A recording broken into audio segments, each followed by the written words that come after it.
اگر آپ یہ مزیدار کہانی دیکھنا چاہتے ہیں تو لائک اور سبسکرائب کیجیے۔ ایک دفعہ کا ذکر ہے، ایک بچہ ٹام ایک گاؤں میں رہتا تھا۔ اس کے کوئی ماں باپ نہیں تھے۔ وہ بیچارہ بہت غریب تھا اور اسے کھانے کے لیے کچھ نہ ملتا۔ اسے مرغیاں پالنے کا بہت شوق تھا، لیکن اس کے پاس پیسہ نہیں تھا۔ وہ سوچتا تھا کہ میرے پاس چند مرغیاں آ جائیں تو میری زندگی آسان ہو جائے۔ اس کے گھر کے ساتھ ایک بندہ رہتا تھا جس کا نام جیک تھا۔ اس کے پاس بہت ساری مرغیاں تھیں۔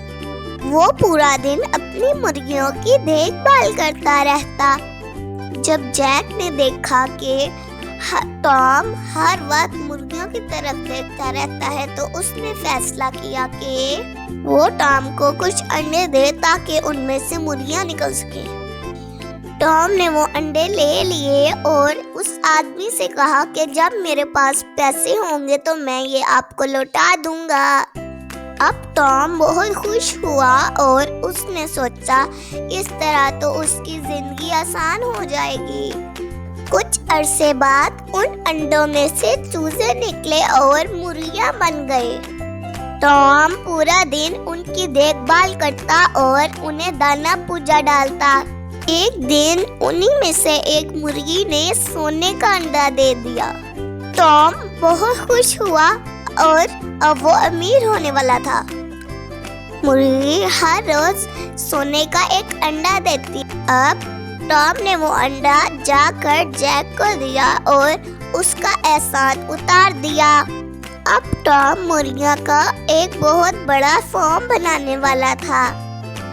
جیک نے سوچا کہ کاش میں اسے وہ انڈے نہ دیتا اور میں آج امیر ہوتا۔ جیک سونے کا انڈا دینے والی مرغی کو اس سے حاصل کرنے کی ترکیب سوچنے لگا۔ جیک اب ٹام کے مرغیوں والے فارم پر گیا اور اس سے کہنے لگا وہ مرغی میری ہے۔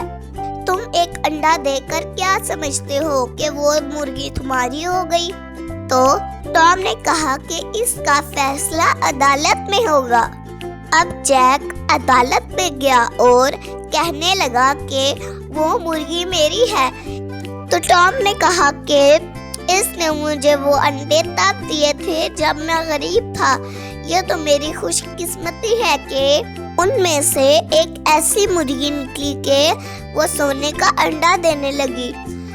میں نے اس کو ان میں سے ایک انڈا دے کر اس کا قرض اتار دیا۔ تو جج نے کہا کہ تم نے تو اسے سادے انڈے دیے تھے، اس نے تو تمہیں سونے کا انڈا دے ڈالا۔ جیک تمہیں تو سونے کا انڈا ملنا ہی نہیں چاہیے، تمہیں تو سادے انڈوں کے بدلے سادے انڈے ہی ملنے چاہیے۔ یہ تو ٹام کی خوش قسمتی تھی، اس میں تمہارا کیا حصہ بنتا ہے؟ اس طرح لالچی جیک اپنے حسد کی وجہ سے اس ایک سونے کے انڈے سے بھی محروم ہو گیا۔ اس لیے کہا جاتا ہے کہ حسد بندے کو اتنا اندھا کر دیتا ہے کہ وہ اپنا ہی نقصان کر بیٹھتا ہے۔